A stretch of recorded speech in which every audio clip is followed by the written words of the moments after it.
Bro, you're never going to guess what my son did this morning and what God did this morning.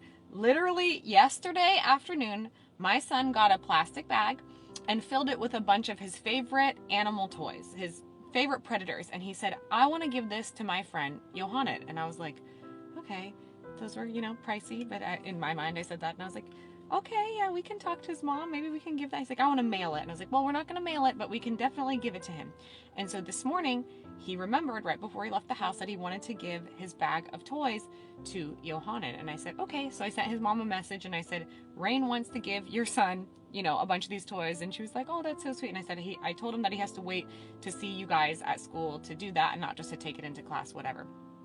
So anyways, I see the mom when I'm pulling up and we talk briefly and she tells me, hang on, let me backtrack. I asked my son this morning, I said, what made you want to give all of those toys to Johanna? It's pretty generous. It's like a lot of the predators of the animal kingdom toys that he has. And he said, God, just matter of fact, God. And I said, okay. And I'm like, I'm not going to stop the generosity of the Lord moving through my 4-year-old child. That's not going to happen.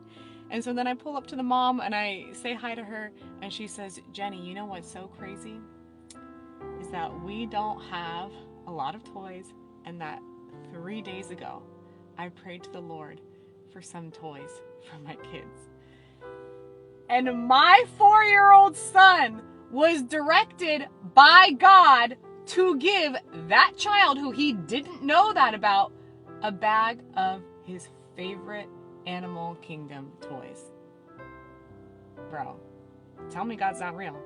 Tell me God's not real. I will never believe that. Bro.